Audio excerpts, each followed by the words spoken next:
শিবরাত্রির উপর সবাই করেছিলে নিশ্চয়ই। তো কে কে করেছিলে অবশ্যই কিন্তু কমেন্টস করে জানিও। তো তার আগে আমি ইন্ট্রোটা দিয়ে নিই। তো হাই হ্যালো বন্ধুরা, তোমরা সবাই কেমন আছো? আশা করছি খুব খুব ভালো আছো। তো আমি দিশা তোমাদের জন্য একটা নতুন ব্লগ নিয়ে চলে আসলাম। দেখো, শিবরাত্রির উপোস করেছিলাম, প্রথমেই তোমাদের সাথে শেয়ার করলাম, সেটা দেখতেই পেলে তোমরা। তো আমি চলে গেছিলাম শিব ঠাকুরের মাথায় জল ঢালতে। তো আমি গেছিলাম বাড়ির পাশেই মন্দিরে, দেখতেই পাচ্ছ আমি জল ঢাললাম। তো একে একে সমস্ত ফল দেব আর ফুলগুলো দেব, সমস্ত কিছু দিয়ে তোমরা দেখতেই পাচ্ছ। তো তোমরা কে কে উপোস করেছো অবশ্যই কিন্তু কমেন্টস করে জানিও।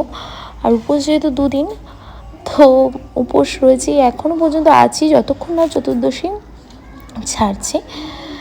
দেখতেই পাচ্ছ তোমরা। তো তোমাদের দিনটা কেমন কাটলো অবশ্যই কিন্তু কমেন্টস করে জানিও। আমার তো ভালোই কেটেছে। আর ভগবান, সবাই বলে না যে খিদে পায় ওই পায় না কেন কি না, ভগবান একটা অন্যরকম শক্তি দিয়ে দেয় ভেতরে। তো তার জন্য আর খিদেও পায় না, কোনো কিছুই অসুবিধা হয় না।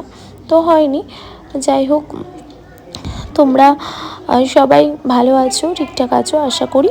তো উপোস কেমন কাটলো, সবাই কেমনভাবে কাটালে অবশ্যই কিন্তু কমেন্টস করে জানিও। তো একে একে আমার ব্লগটা দেখো। তো অনেক দিন ফুল ব্লগ দেওয়া হয় না, তো আজকে দিলাম। তো কেমন লাগলো ব্লগটা কমেন্টস করে কিন্তু তোমরা অবশ্যই আমাকে কিন্তু জানাবে। দেখতেই পাচ্ছ অঞ্জলি দিচ্ছিলাম। প্রথমে জল ঢালার পরে পায়ের শাড়ির মাথায় জল ঢাললাম, তারপরে আমরা অঞ্জলি দিচ্ছিলাম। তো অঞ্জলি দিলাম, এটা হচ্ছে ব্রাহ্মণ, দেখতেই পাচ্ছ তোমরা। আর খুবই সুন্দর মন্দিরটা, তোমরা দেখতেই পাচ্ছ, তোমাদের সাথে শেয়ার করলাম। তো পুরো ব্লগটা সবাই দেখবে, জানি না কতটা কি ভালো পেরেছি কি পারিনি, কেমন লাগলো ব্লগটা অবশ্যই কমেন্টস করে কিন্তু জানিও। যাই হোক, তো আবারও তোমাদের সাথে খুব তাড়াতাড়ি নতুন ব্লগ নিয়ে চলে আসব, তোমরা দেখতেই পারবে। যতটা যা পারি শেয়ার করার চেষ্টা করি।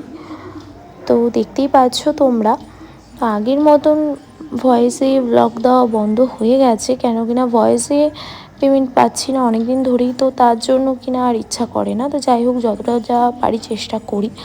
দেখতেই পাচ্ছ অঞ্জলি দিচ্ছিলাম। তো সবাই ব্লগটা দেখবে, আর দেখে পুরোটা কেমন লাগলো অবশ্যই কমেন্টস করবে। তো টাটা, দেখা হবে নেক্সট ব্লগে।